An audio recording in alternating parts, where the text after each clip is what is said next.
वो दिन कौन सा था जब रसूलुल्लाह सल्लल्लाहु अलैहि वसल्लम की वफात हुई थी। आप सल्लल्लाहु अलैहि वसल्लम की वफात का सदमा इतना शदीद था कि हजरत उमर रजी अल्लाह अन्हु जैसे बहादुर और शुजा आदमी वो भी तलवार हाथ में लेकर फरमा रहे थे कि अगर किसी ने यह कहा कि रसूलुल्लाह सल्लल्लाहु अलैहि वसल्लम की वफात हो गई है, मैं उसका सर कलम कर दूंगा।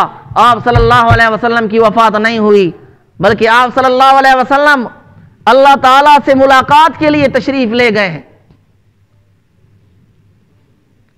तो उस वक्त में हजरत अबू बकर सिद्दीक रजी अल्लाह अन्हु आए।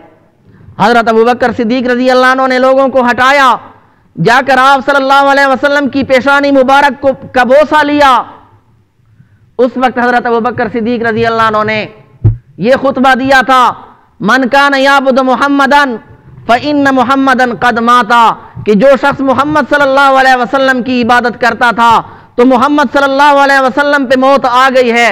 आप सल्लल्लाहु अलैहि वसल्लम का इंतिकाल हो चुका है, आप दुनिया से तशरीफ ले जा चुके हैं। वमन कान याबुदुल्लाह, और जो अल्लाह ताला की इबादत करता था तो वो जान ले कि अल्लाह ताला हय्युल ला यमूत है, वो जिंदा है, उस पे मौत नहीं आएगी। तो हजरत अबू बकर सिद्दीक रजी अल्लाह अन्हु ने लोगों को संभाला। उन्होंने ये आयत तिलावत फरमाई, वमा मुहम्मदुन इल्ला रसूल कद खलत मिन क़ब्लिहि रसूल, कि मोहम्मद सल्लल्लाहु अलैहि वसल्लम सिर्फ अल्लाह ताला के रसूल हैं, आपसे पहले रसूल गुजर चुके हैं। अफ इम माता व कुतिला, अगर आप सल्लल्लाहु अलैहि वसल्लम पे मौत आ जाए या आप सल्लल्लाहु अलैहि वसल्लम कत्ल कर दिए जाएं तो क्या तुम उल्टे फिर जाओगे एड़ियों के बल?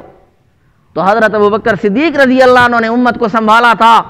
हजरत उमर रजी अल्लाह अन्हु फरमाते थे, मेरे सारे आमाल वो ले लें, एक रात और एक दिन का सवाब मुझे दे दे।